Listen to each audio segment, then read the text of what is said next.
pendapat kan? Saya menilai Anda tidak berhak bicara soal etik karena Anda memberi contoh yang tidak baik soal etik. Terima kasih.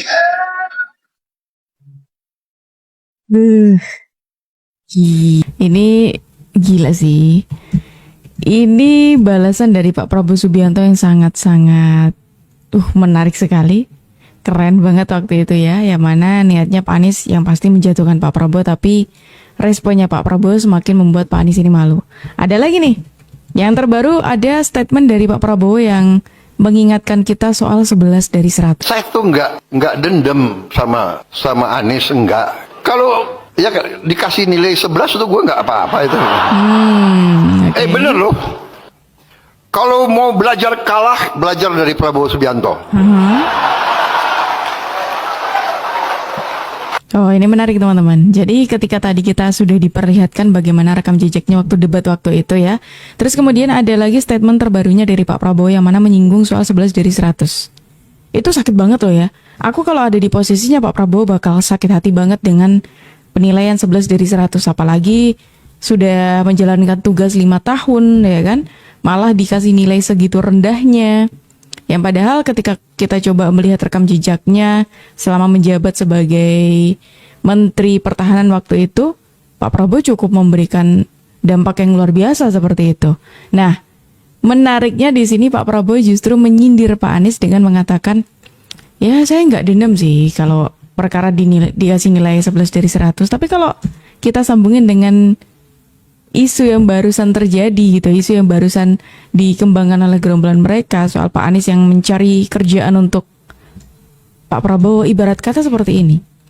Ya kalau saya dinilai 11 dari 100, nggak dendam sih saya. Tapi kalau itu ngarahnya ke kerjaan, ngemis-ngemis kerjaan, ntar dulu deh. Kayak gitu teman-teman. Udah capek, utang banyak, nggak menang. Dimaki-maki ya. Oh bentar, jangan-jangan gara-gara ini makanya para anak-anak abah itu ngebet banget supaya abahnya dapat kerjaan. Ternyata punya utang. Abah punya utang. Beneran. Aduh, kasihan bener. Aduh, gimana ya?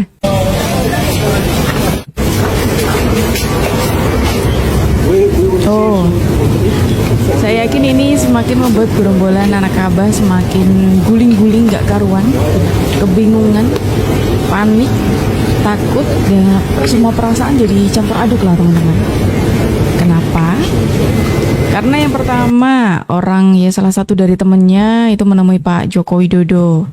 Yang tadi Bapak Abu Bakar tadi ya menemui Pak Joko Widodo. Sekarang di waktu yang hampir bersamaan ada dubes dari Uni Emirat Arab ya yang juga bertemu dengan Pak Joko Widodo.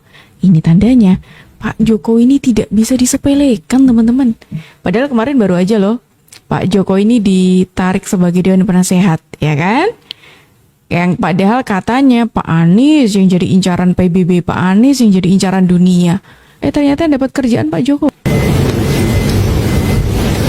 Thank you. Thank you. Thank you. Thank you. Thank you, sir. Thank you. Awas.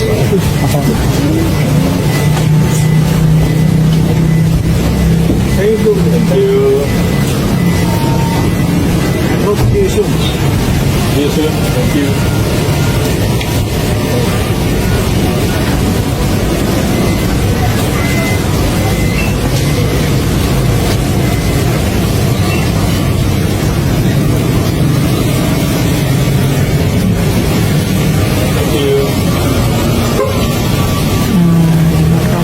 Tuh teman-teman, gimana para anak-anak abah gimana nih, sudah panaskah hati kalian atau kira-kira gimana? Coba kalau menurut kalian teman-teman, silakan kalian tebak bagaimana situasi perasaan para anak abah saat ini.